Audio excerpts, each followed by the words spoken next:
Hello everyone, welcome back to my new video. तो आज date है 21 दिसंबर और आज से हमारे नीट एग्ज़ाम के लिए बचे हैं 133 डेज़। तो जैसा कि आज संडे है तो आज मेरा टेस्ट था नीट प्रेप में और मैं एसेंड 1.2 में ज्वाइन कर रखा है।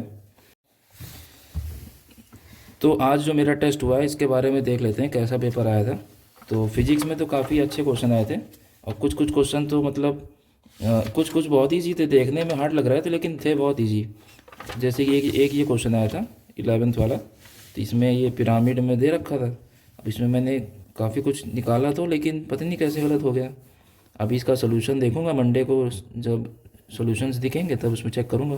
बाकी कुछ कुछ तो बहुत ईजी थे, एक ही वाला बहुत कॉन्सेप्चुअल था तो मेरा हो गया था सही। और ये तो बहुत सिंपल है, इसमें से तुम्हें डॉट प्रोडक्ट करना है, नहीं इसमें डिफ्रेंशिएशन निकालना था, ऊपर मैंने निकाला हुआ है।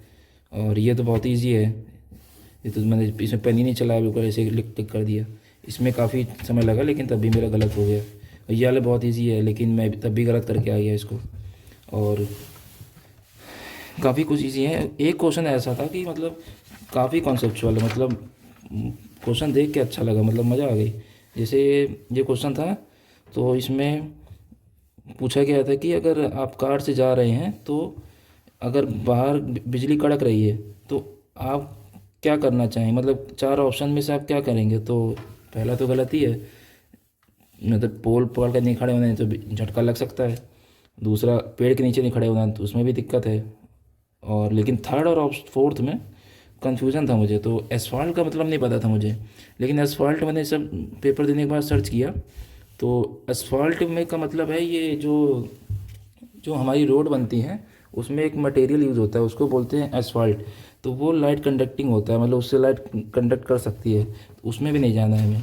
तो हमें कार के अंदर ही रहना है। कार हमारी मेटल की बनी होती है, मान लो लाइटनिंग हुई तो जो जैसे हमने कॉन्सेप्ट पढ़ा है ना इलेक्ट्रोस्टैटिक शील्डिंग वाला, तो वो जो जितना भी चार्ज होंगे कार के चारों तरफ आ जाएंगे, लेकिन हम अंदर बैठे हैं तो हम लोग सेफ रहेंगे। तो ये क्वेश्चन काफ़ी हाईली कंसेप्चुअल है। और इसके नीचे वाला तो बिल्कुल ही आसान है, इसमें मटेरियल डाला गया था और फिर काफ़ी मेरे इजी इजी क्वेश्चन गलत हो गए हैं। और फिर केमिस्ट्री की बात करें तो केमिस्ट्री में ये वाला मैंने अपने हिसाब से सही लगाया, पता नहीं अभी सोल्यूशन देखूंगा तो शायद आंसर की में गलत है। ये दोनों मेरे बहुत इजी है लेकिन तब भी पता नहीं क्यों गलत है मेरे, मतलब आंसर की में इसका आंसर गलत दे रखा है। और अभी सोल्यूशन आएंगे पता चलेगा क्या क्या होगा इनका आंसर। वैसे मेरे हिसाब से जो मैंने लगाया वो तो सही लगाया है।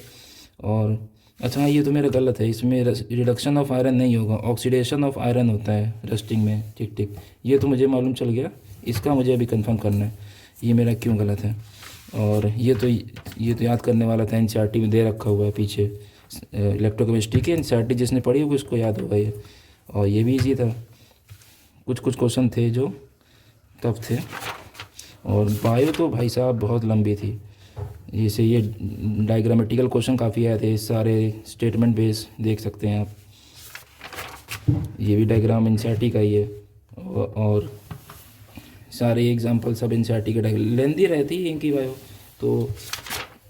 और देख लें ये सारे स्टेटमेंट बेस बहुत ज़्यादा समय लग रहा है, एक एक वर्ड में घुमा रखा है। जैसे मैंने सर्कल कर रखा है तो ये एक एक वर्ड बिल्कुल एनसीईआरटी में पूरा स्टेटमेंट एनसीईआरटी का है लेकिन एक वर्ड में बिल्कुल घुमा दिया है। जैसे ये पिकोटाइल है, यहाँ पे पी बी यहाँ से पूरा सेम है, आगे एग्जाम्पल बदल दिया। और ऐसे ही करते करते मतलब काफ़ी इसमें भी मतलब मेरे को अभी मैं टोटल मैंने किया तो मेरा टोटल स्कोर ये ऐसा है कुछ। तो मेरे इसमें इनकरेक्ट जो है, मेरे इसमें टोटल अभी आया है 593। इसमें मेरे इनकरेक्ट हैं फिजिक्स में 3, केमिस्ट्री में 7 और बायो में 9। अब मुझे आंसर की के हिसाब से, लेकिन मुझे कुछ आंसर की में आंसर गलत लग रहे हैं। तो अभी तो मेरे 593 आ रहे हैं, तो शायद से मेरा जब रिज़ल्ट आएगा थर्सडे को तो उसमें कुछ मार्क्स बढ़ सकते हैं। मतलब मिनिमम मेरे इतने हैं, मतलब मुझे लगता है कि 610 के आसपास बन जाए, क्योंकि 3-4 क्वेश्चन का डाउट है मुझे, क्योंकि मैंने अपने अकॉर्डिंग सही किया है। अभी मैं उसका आंसर गूगल वगैरह में चेक करूँगा, दोस्तों से डिस्कस करूँगा, तो मुझे लगता है कि मेरा 600 क्रॉस हो जाएगा और 610 क्रॉस हो जाएगा मुझे लगता है। लेकिन आंसर की के हिसाब से मेरा इतना मार्क्स आ रहा है। तो ये है मेरा अप्रॉक्सीमेट रिज़ल्ट। अब इससे मेरा बढ़ सकता है, मिनिमम इतना है मेरा, मैं इतना कह सकता हूँ।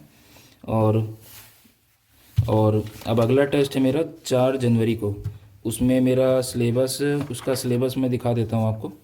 उसमें अभी तो मेरे पास प्लानर नहीं है, लेकिन मुझे याद है सिलेबस। उसमें मेरा सिलेबस आ रहा है ये। तो 4 जनवरी वाले में मेरा बायो में आ रहा है cell cycle, cell the unit of life, cell the unit of life और बायोमोलिक्यूल्स। तो ये तो बहुत इजी सी चैप्टर मेरे को आते हैं पहले से ही। और फिजिक्स में मेरा आ रहा है एसएचएम और वेव्स आ रहा है। ये भी मेरा कंप्लीट है। एसएचएम तो कंप्लीट है मेरा, वेव्स करना है अभी। और केमिस्ट्री मेरा ऑर्गेनिक केमिस्ट्री आ रही है, जिसमें आईयूपीएसी आइसोमेरिज्म और जीओसी और हाइड्रोकार्बन। तो ये मेरा सिलेबस है। और तो अगर किसी को ये इस टेस्ट की पीडीएफ चाहिए हो, और इस टेस्ट की पीडीएफ चाहिए हो और किसी को आंसर की चाहिए हो, तो मैं अपने टेलीग्राम चैनल पर डाल दूँगा, तो वहाँ से आप ले सकते हैं। तो मैं उसका टेलीग्राम चैनल का लिंक डिस्क्रिप्शन में दे दूँगा, तो वहाँ से आप ज्वाइन करके डाउनलोड कर सकते हैं। आंसर की फ़ोटो सेंड कर दूँगा और ये जो पेपर है इसकी फ़ोटो सेंड कर दूँगा, तो वहाँ से आप ले सकते हैं। तो फिर आज के लिए इतना ही। अगला टेस्ट है हमारा 4 जनवरी को। तो तब तक के लिए आप सभी को ऑल द बेस्ट।